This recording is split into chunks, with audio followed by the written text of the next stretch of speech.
శివాజీ సేవకులు ఇలా ఒక పక్క శత్రు సైనికులను విందు వినోదాలతో మభ్యపెడుతూ ఉండగా, మరో పక్క హైందవ సైన్యం అతి రహస్యంగా శత్రు సమీపానికి చేరుకుని యుద్ధానికి సిద్ధమైంది.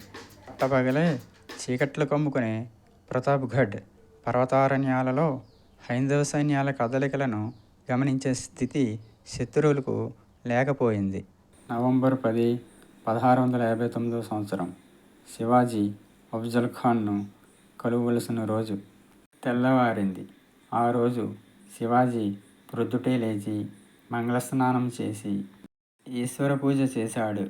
ఆ తర్వాత బ్రాహ్మణులకు, తన తల్లి అయిన జిజియామాతకు నమస్కరించాడు. అప్పుడు ఆ మాత, దుష్టుడగు ఈ ఖానుడు నీ అన్న అయిన సంభాజీని మోసపుచ్చి చంపాడు. ఆ పగ తీర్చుకో. వాడి శిరస్సును చూడనిదే నా పుత్రశోకం చల్లారదు. దేవి భవాని నీకు యశస్సునిచ్చుగాక అన్నది. ఇట్లా వీరమాత దీవెనలందుకుని శివాజీ శరీరానికి ఇనుప కవచాన్ని ధరించి దాని మీద అంగీ మొదలైనవి తొడుక్కున్నాడు. తలపై శిరస్త్రాణాన్ని ధరించి దానిపై తలపాగా పెట్టుకున్నాడు. కుడి చేతిలో అంగీ చోటున కత్తి దాచి ఉంచాడు. ఎడమ చేతిలో బాగ్నఖ్ అనే చిన్న ఆయుధాన్ని పైకి కనబడకుండా దాచి ఉంచాడు. మేమిక్కడి నుండి బయలుదేరుతున్నాము. మీరక్కడి నుండి బయలుదేరి సభాస్థలానికి రావలసింది అని ఖానునకు కబురు పంపాడు. ఇట్లు వార్త రాగానే అఫ్జల్ ఖాన్ 1500 మంది గుర్రపు దళాలతో శివాజీని కలుసుకోవడానికి బయలుదేరాడు. అతడు కోటకు 1/2 మైలు దూరంలో ఉండగా శివాజీ యుక్తిని అనుసరించి అఫ్జల్ ఖాన్ రాయబారి అయిన కృష్ణాజీ ఖానుతో ఇలా అన్నాడు. ఇంత గొప్ప సైన్యంతో వెళ్ళినేడల శివాజీ బెదరగలడు. భయంతో అతడు మిమ్ములను కలుసుకొనడు. కనుక మీరు ఈ సైన్యమునంతా ఇక్కడే ఉంచి ఒక 10 మంది అంగరక్షకులతో కలిసి పల్లకిలో కూర్చుని సభాస్థలానికి వెళ్ళాలని నా అభిప్రాయము. అఫ్జల్ ఖాన్కు తన మీద అపరిమిత విశ్వాసం కలదు. తనకు అత్యంత శక్తి కలదని, తనకంటే యుక్తిపరుడెవడూ లేడని అనుకున్నాడే గాని తాను శివాజీని మోసం చేయడానికి బదులు శివాజీయే తనను మోసం చేయనేమో అనే ఆలోచన అతి గర్వం వలన అతనికి కలుగలేదు. శత్రువు తన చేత చిక్కబోతున్నాడనే ఆశతో తన రాయబారి ఎలా చెబితే అలా నడుచుకోసాగాడు. తన సైన్యమునంతా అక్కడే ఉంచి తన రాయబారి చెప్పినట్లు 10 మంది అంగరక్షకులతో కలిసి అఫ్జల్ ఖాన్ సభాస్థలానికి వెళ్ళాడు. కోట నుండి కిందకు దిగుతున్న శివాజీని చూశాడు.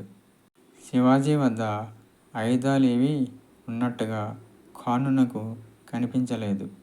శివాజీ సభాస్థలానికి వచ్చి కూడా ఖానుని వద్దనున్న భటులకు భయపడి అతని సమీపానికి రావడానికి సందేహించుచున్నట్లుగా నటించాడు.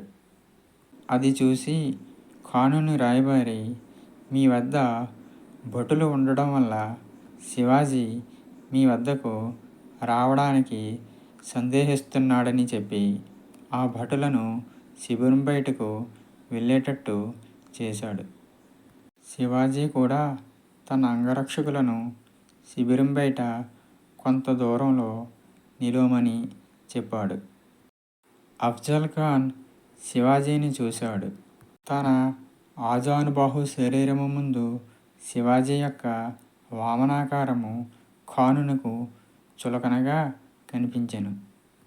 తన వద్దకు వచ్చుటకు భయపడుతున్న శివాజీ యొక్క పిరికితనమునకు నవ్వుతూ ఖానుడు 2 అడుగులు ముందుకు వేశాడు.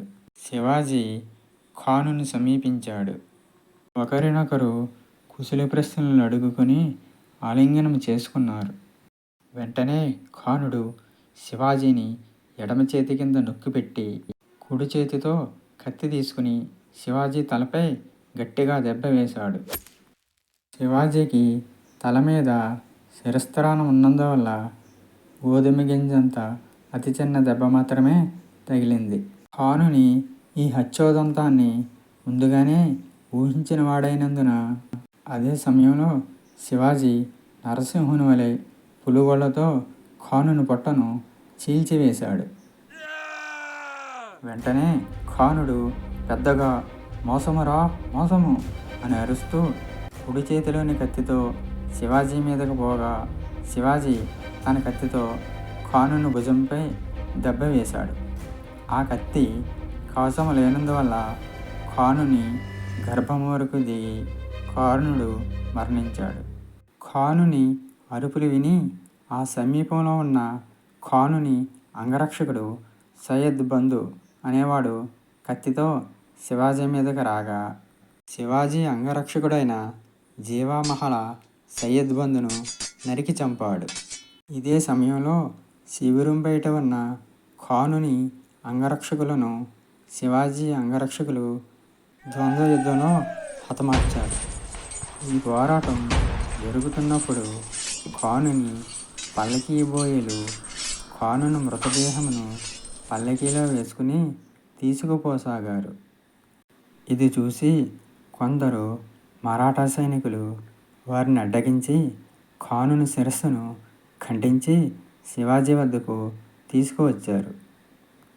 ఈ విధంగా వీర శివాజీ అఫ్జల్ ఖాన్ను చంపి తన అనుచరులతో కలిసి కోటపైకి క్షేమంగా చేరుకున్నాడు. ఆ వెంటనే ముందుగా అనుకున్న రహస్య సంకేతము ప్రకారము శృంగములను ఊదించారు.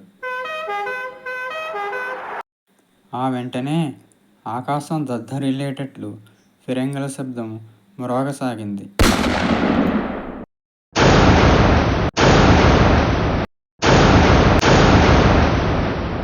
ఈ శబ్దములు వినిన వెంటనే నలుదిక్కుల నుండి హైందవ వీరులు బయలుదేరి చిరుతపులుల్లా ఖానుని సైన్యంపై పడ్డారు.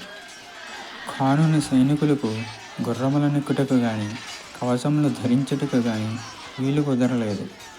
వారు భయానికిలోనే పారిపోసాగారు. నేతాజీ పాల్కర్ అని వీరుడు తన సైన్యంతో కోటకు సమీపమునందున్న ఖానుని 1500 గుర్రపు సైన్యాన్ని అతి ఘోరంగా సంహరించాడు. పీష్వా మోరోపంత్ పెంగళే తన సైన్యంతో జావలీ ప్రాంతముననున్న ఖానుని సైన్యమును చీల్చి చెండాడాడు.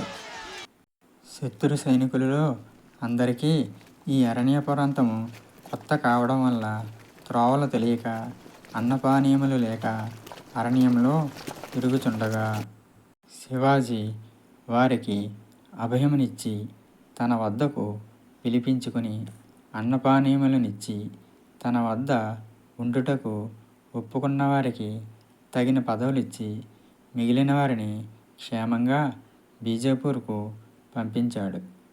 ఖండోజీ కాకడే అనే మరాఠా సర్దారు శత్రువులకు వశుడై అఫ్జల్ ఖాన్ పుత్రులను రహస్య మార్గం ద్వారా తప్పించాడు.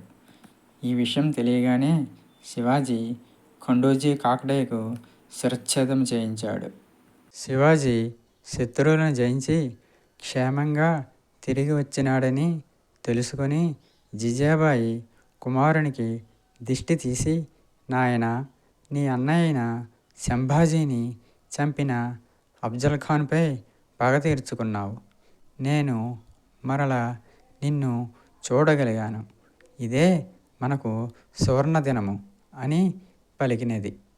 బీజాపూర్ నుండి వచ్చిన గొప్ప సైన్యం ఇలా హైందవ సైన్యాల చేతిలో చావు దెబ్బలు తిన్న తర్వాత శివాజీకి పెద్ద మొత్తంలో ధనము, యుద్ధ సామాగ్రి, 4000 గుర్రములు, 60 ఏనుగులు, 1000 ఒంటెలు, ఎడ్ల బండ్లతో అనేక ఫిరంగులు లభించాయి. తరువాత శివాజీ అసంఖ్యాకంగా దాన ధర్మాలు చేశాడు. యుద్ధములో తమ పరాక్రమము చూపిన వీరులకు వారికి తగినట్లు కొందరికి పల్లకీలు, కొందరికి ఛత్రచామరములు, కొందరికి సువర్ణ కంకణములు బహుమతిగా ఇచ్చాడు. గాయపడిన సైనికులకు వైద్యోపచారాలు చేయించాడు. యుద్ధములో వీరమరణం పొందిన వీరుల కుమారులకు తన వద్దనే ఉద్యోగములిచ్చాడు. ఖానుని రాయబారైన కృష్ణాజీకి హెవరే అను గ్రామమును వంశపారంపర్యముగా బహుమతిగా ఇచ్చాడు.